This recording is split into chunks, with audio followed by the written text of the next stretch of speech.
Real revenge is not humiliation. Real revenge is becoming so whole, so full, so genuinely at peace with who you are that you no longer need the people who hurt you to suffer in order for you to feel vindicated. That kind of freedom is the greatest victory there is. I should tell you about the paychecks. 2 years after the reunion, Groundwork Creative had grown to a team of 61 people.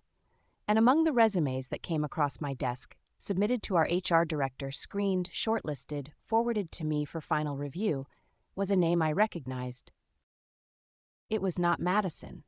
That would be too neat, and life is rarely neat.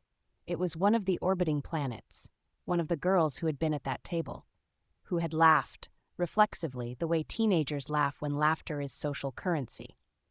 I won't name her here because she deserves the privacy of having grown up. She was applying for a mid-level project coordinator position.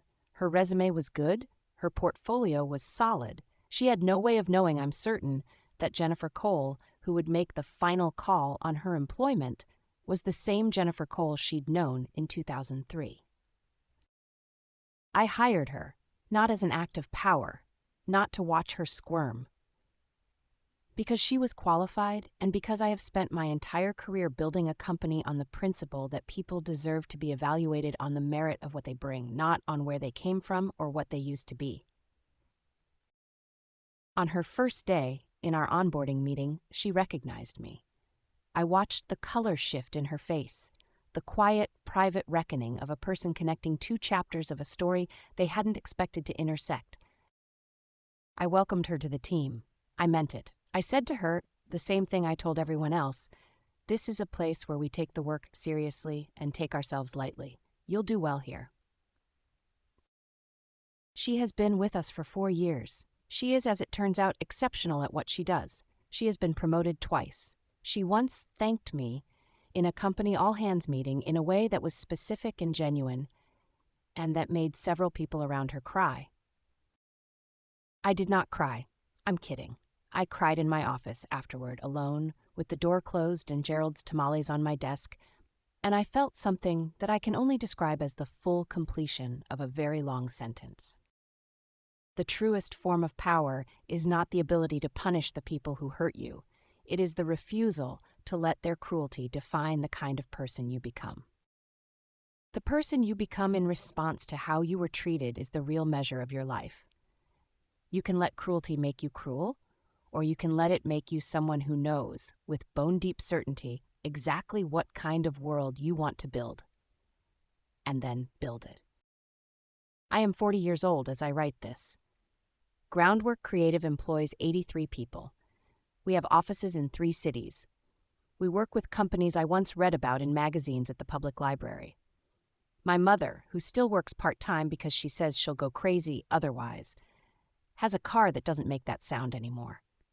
You know the sound, the one you ignore because you can't afford not to. I have spoken on stages about entrepreneurship and resilience, and every single time someone finds me afterward, usually a young woman, usually with that particular quality of quietness that means she has learned to make herself small in a room, and she asks some version of the same question. How did you keep going when you didn't know it would work out? And I tell her the truth, which is this: I didn't know. You never know. There is no moment of guaranteed arrival.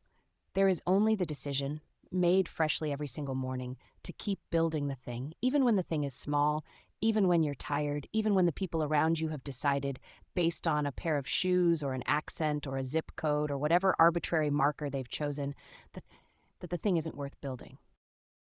I think about the 15-year-old in the brown shoes sometimes. I think about her in the particular way you think about someone you love who went through something hard. I want to go back and sit beside her in that classroom and tell her what I know now. Their laughter is not a verdict. It is a dare. And you are going to do something extraordinary with it. I think about Mr. Reyes, who ate lunch alone and smelled like coffee and who told me the market doesn't know what shoes you're wearing. He retired 4 years ago.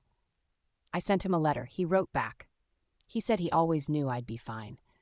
I don't know if that's true or if it's the kindness of a good man rewriting history in my favor.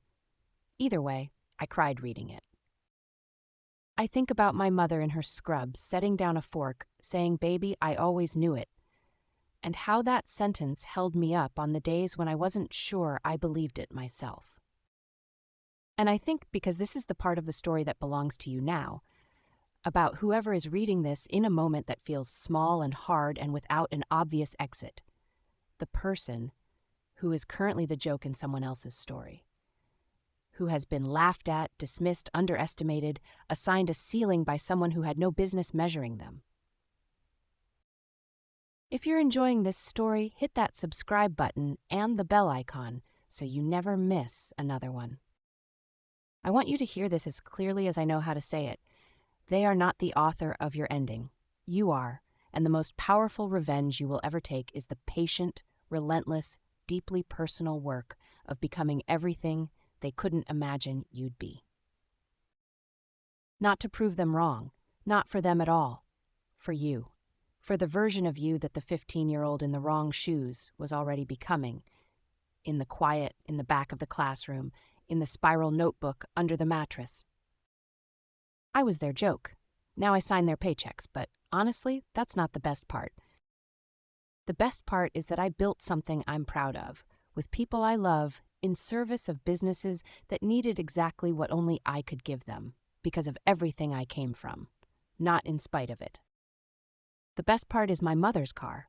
The best part is Gerald's tamales every Friday.